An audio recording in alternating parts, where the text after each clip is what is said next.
This is the MTN Noon News. Good afternoon and welcome to your MTN Noon News for this Wednesday. I'm Hailey, Monaco. Now we begin in Stillwater County as the fallout continues from a problem property in Park City.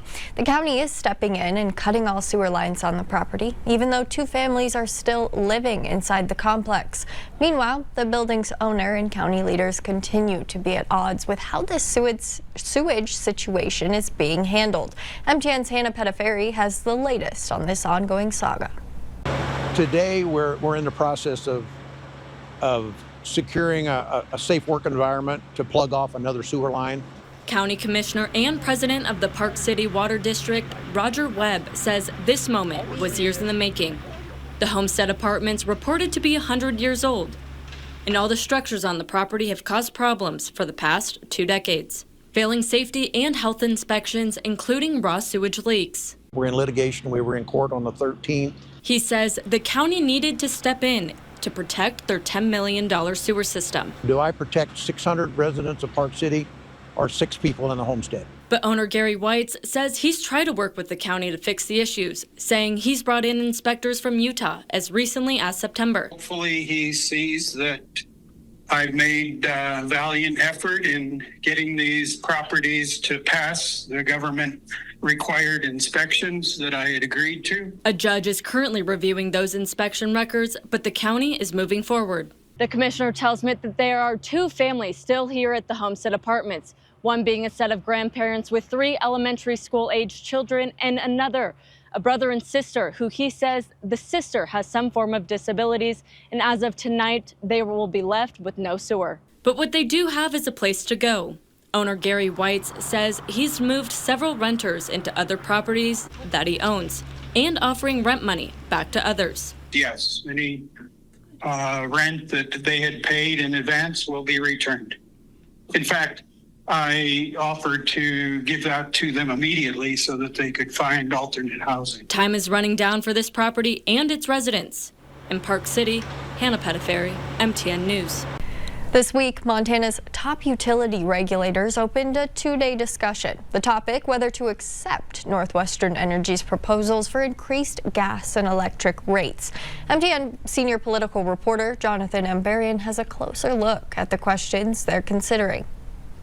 The Montana Public Service Commission began its work Tuesday afternoon as it considers Northwestern Energy's rate proposals. But most of the biggest decisions were left to be taken up on Wednesday. Northwestern, Montana's largest utility company, filed its request for new electrical and gas rates about 16 months ago. The company settled with other parties in the rate case, agreeing on a roughly $61 million increase for electrical rates and an $18 million increase on gas rates. But the agreement didn't cover contested issues like how much of the cost of the new power plant near Laurel should be included in the rates. On Tuesday, commissioners heard analysis from their staff. They recommended reducing the amount Northwestern could pass on to ratepayers, arguing that the company made, quote, a risky decision moving forward with building the Laurel plant. Commissioners voted Tuesday to approve some aspects of the proposed rates, but they decided to wait a day before diving into issues like the Laurel plant. Commissioners will be right back here Wednesday at 10 a.m., where they'll debate the more contentious aspects of the rate case. In Helena, Jonathan Ambarian, MTN News.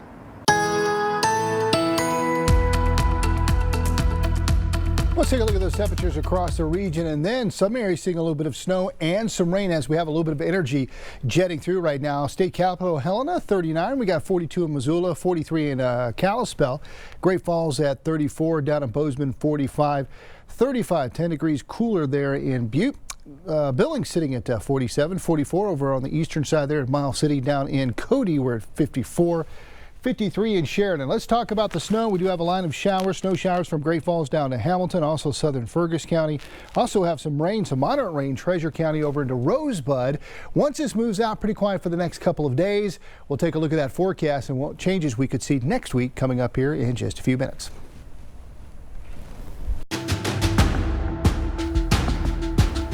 And here's your leading look at other top stories from across the state. Montana Governor Greg Gianforte is tapped to lead the organization responsible for electing Republican governors across the country.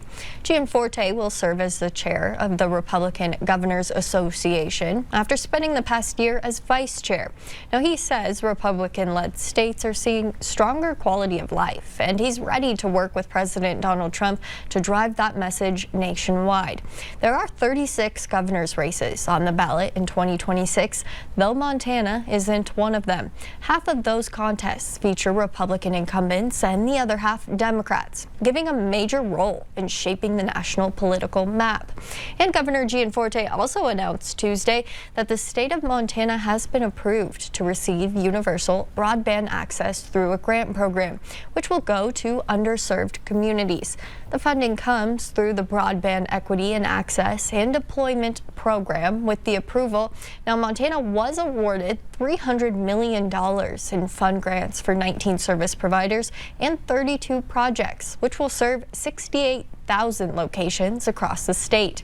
And Montana Congressman Ryan Zinke wants to make wildlife crossings a permanent federal priority, unveiling a bill this week aimed at extending funding for projects that save animals and drivers. If passed, the Wildlife Road Crossings Reauthorization Act would extend a pilot program for wildlife crossings. Now, the program provides grants to state and tribal governments to build overpasses and other structures.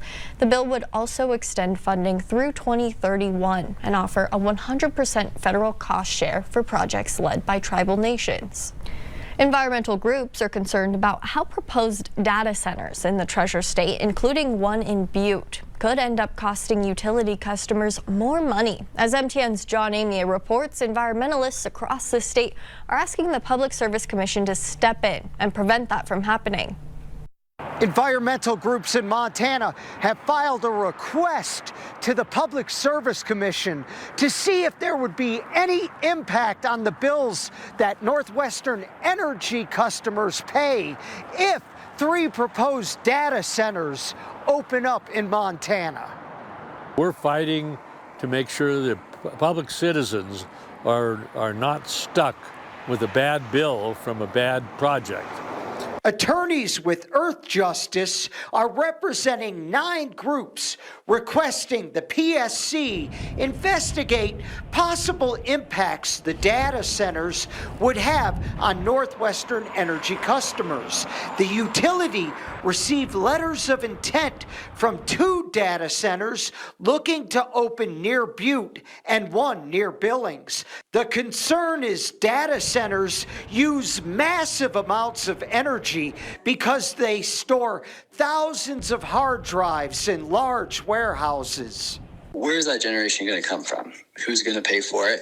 And we want to make sure that the commission does an investigation to ensure that it's not residential customers that are left sort of footing that bill.